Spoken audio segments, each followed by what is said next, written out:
Ayan guys, nabuksan na natin. Sayad siya.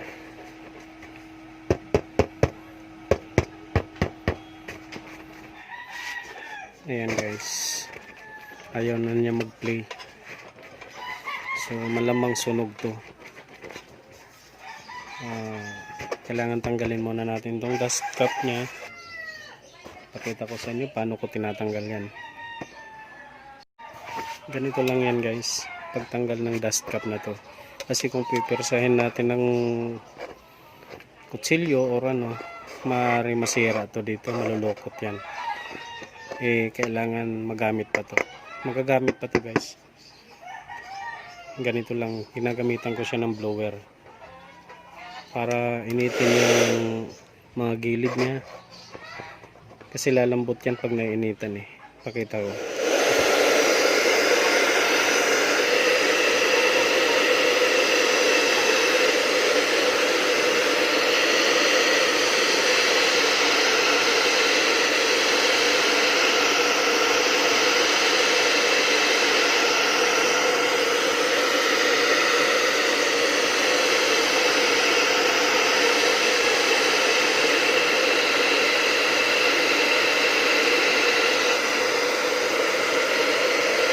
Ayan guys, habang iniinit ko, unti-unti ko rin inaano yung kutsilyo para pinapasok sa loob habang mainit pa siya para malambot yung dikit niya. Ganun ko lang kadali tinatanggal yan guys. So matulis na kutsilyo, maliit, ganyan lang.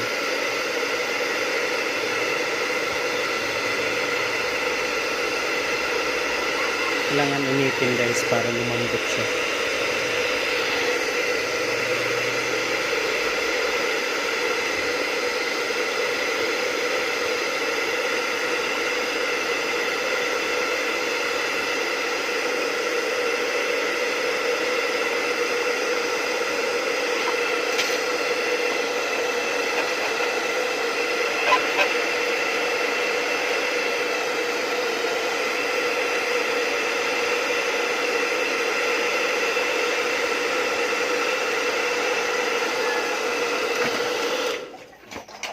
Yan guys, tanggal na. At hindi natin nasira yung dust cap nya. Pwede pa natin magamit ulit.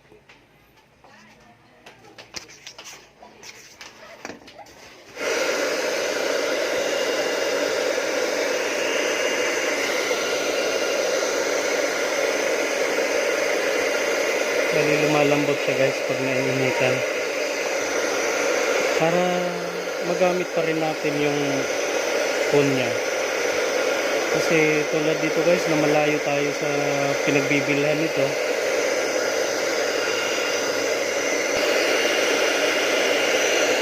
Tulad nito guys, malayo pa ang pagbibilhan nito. Kailangan ingatan natin na hindi masira itong karton nya or cone ang tawag dito, para ma-reuse ulit natin.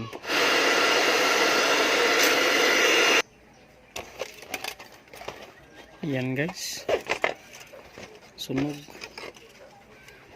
natanggal na sa bobin nya. Yan ang kinalabasan.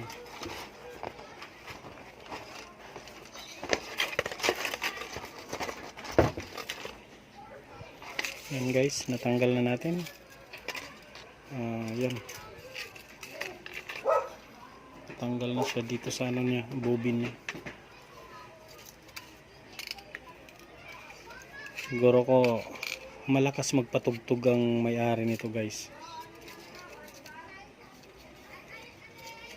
Lumuwa na yung winding niya. Guys, rewind natin. Yan guys. Natanggal natin yung coil na hindi natin nasira yung cone niya.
You're